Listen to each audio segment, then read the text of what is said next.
If you're generating rubbish leads via Facebook ads, then this video is for you because I'm going to take you through step by step what our process is at Lilac James for improving lead quality. Now, make sure that you stick around to the end because the last tip on there is going to be a really, really important one and a really, really detailed one. But if you want to jump around, have a look in the description section because the timestamps are going to be in there.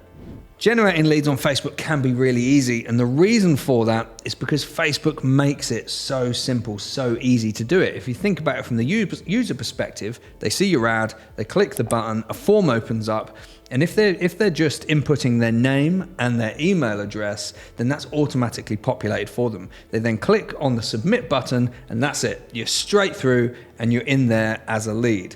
The difficulty is, and what people don't often appreciate, is that people don't really read your ads. They skim them. So if your ad isn't really obvious and really clear about what it's for, people can be submitting themselves as a lead, for example, for a mortgage client or for a mortgage broker, but they think they're actually looking for a room to rent, or they could be submitting themselves for a garden studio, but they think they're submitting themselves for a house valuation because in your ad you're talking about how installing a garden studio can increase the value of your home. This stuff happens all the time. So you bring all these leads in and you think, hooray, and you start calling them thinking that you're going to make loads of money, loads of sales, loads of inquiries, and people don't pick up the phone.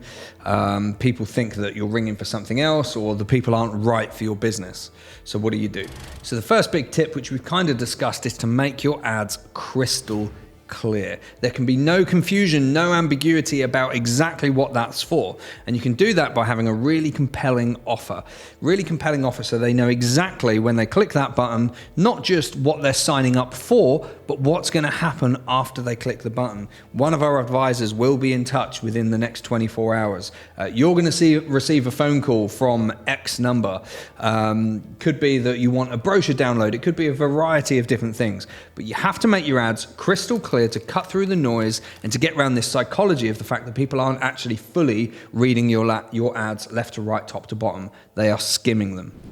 The second big tip is to know your numbers, because how can you improve lead quality if you don't know your numbers? So the first thing you need to do is map out your sales process. So if your sales process is 3 steps, it could be that you have a qualification phone call so that you can see if you're the right fit with the lead. The second step could be a presentation, and the third step could be follow-up processes and actually trying to close the deal. So if you map that out in qualification, presentation, quotation, and close, and then you need to know that what your percentages are. So if you drive 1,000 leads to your business, how many of those have actually picked up? What percentage of those have actually picked up the phone and engaged with you on a qualification phone call? From there, how many people that have engaged on the qualification phone call have actually signed up for your proposal, your presentation?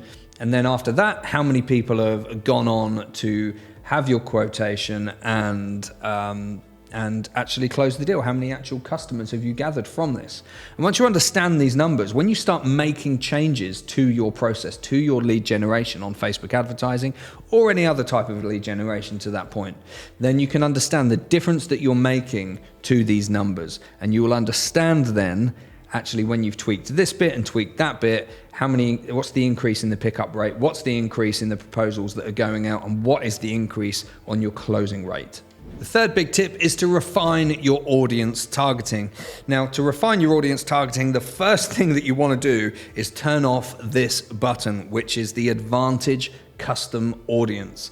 So this is a great button. It's a great function from Facebook if you want to make sales, if you're trying to sell a product, because you don't really care who you sell that product to. So what you're saying to Facebook ads is, just go out and sell it. Just sell it. If you find somebody that's in a hot buying market that doesn't actually fit within this defined audience that I've got, I don't care. The difficulty is with Facebook ads, when you're running with this button, this Advantage Custom Audience, when you're running lead ads, Facebook will just find you leads.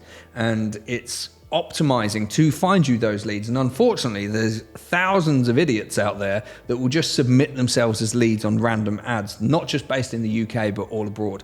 So we were running lead ads for a customer who did holiday lettings. So a big holiday letting company in Wales. And when we had that button on, because we started getting inquiries coming in from people in Somalia and Africa and people who are just really never going to actually purchase this service. And they were coming in with some really strange messages. And the reason is that the audience targeting was acting out, and it was just finding people who wanted to submit a lead. So the first thing is you got to get that button off. The second thing that you want to do is you want to test different audiences, because it might be that you're happy to go with a really broad audience. If you're selling something that's quite generic and you're selling it nationally, you might want to go really broad. And you might also want to go really, really refined. You might want to be targeting just parents of children under 1 year of age. And that's an audience from experience of just a few 100,000 people in the UK. And you might want to then see which produces the best lead quality for you. And you will also want to go through a refinement process. So we've got a company that we work for in the franchise space, and we've taken them through a real journey of audience targeting, where over time we've tested and tried different audiences and different groups of audiences until we've found what consistently works the best. And when we've hit that secret sauce of audience targeting within the UK, the lead quality that's coming through is now exceptional, and they've managed to double their business since they've started working with us. But the first couple of months, we generated a lot of leads, and the feedback was coming back that a lot of these people weren't appropriate for them and weren't going through to convert to being franchise owners.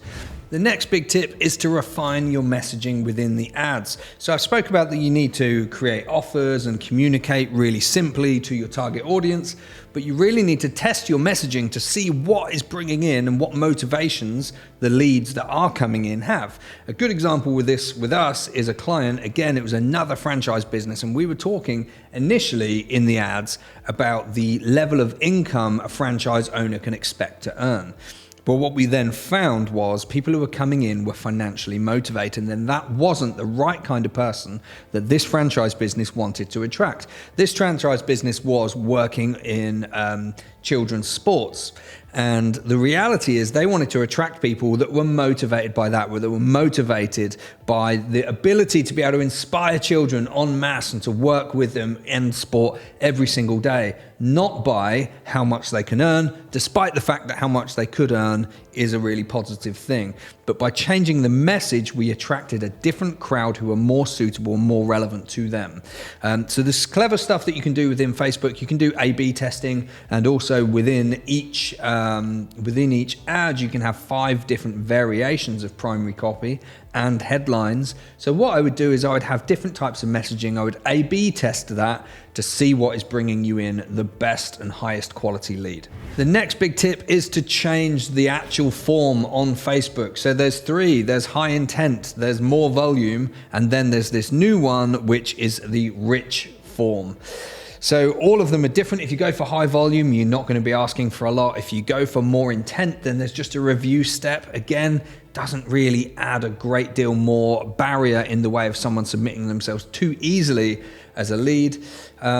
So one thing that we try and that we recommend is we simply ask for more information before somebody can submit themselves as a lead. And importantly, you ask for some custom information. So they have to actually think about the answer they're providing. It's just not just auto-populated information and they click that submit button. They actually have to read the questions that you're asking, write some words in there, and then submit themselves as a lead. And it will just snap them out of their fast thinking and slow thinking brain, because it's sometimes when people are using Facebook, it's scroll, scroll, scroll, and it's just this quick decision making that's going on behind their eyelids.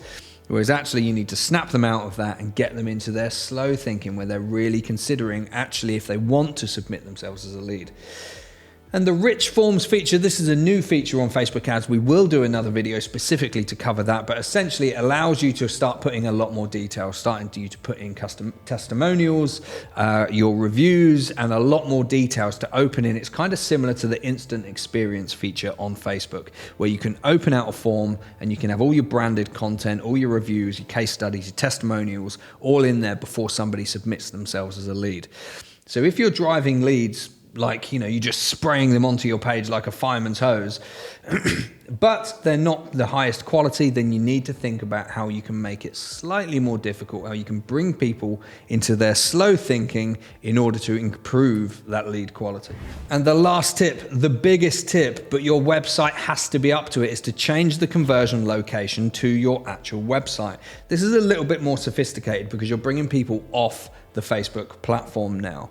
And a smaller percentage of people are inclined to do that, but in our experience, you almost always achieve a higher quality of lead when the conversion location's on your website, because they're going to be more informed. They're going to be in the slow thinking cycle. They're going to be going onto your website. They're probably going to have a look around. They're going to be more familiar with your brand, and it will be a more informed decision to submit themselves as a lead that took them longer to consider. But if your website is poor, if it doesn't look good, if it doesn't represent your business in the right light, if you don't have good creatives and assets, then it might struggle to achieve that lead generation. So you're going to need things like conversion API set up. You're going to need your Facebook pixel set up. You're going to need to be able to have your tracking set up to ultimately link to a certain button click or a certain URL. So if you have a thank you page, you can just track and optimize for that URL button click. But if you're not an expert with Facebook ads, then there are people that can go out there and do that for you. There's also people on Fiverr. You can just jump onto Fiverr, and for very cheap, you can get somebody to set up this tracking for you. And then your ads look the same, your messaging, your audience targeting, all that work's been done. All of that looks exactly the same, but the conversion is going through to your website where people can look at more information about your business, and then that's where they can convert. And it's also easier to integrate with your CRM and some other marketing options. So test lots of different audience, test lots of different audience groups. You can do things like in Facebook, if you like and subscribe to the channel, you can, we're going to teach lots about that, about how you can upload lists and create lookalike audience and loads of fancy audience stuff. But for this video, test your audiences and see what measurable impact it has on your numbers.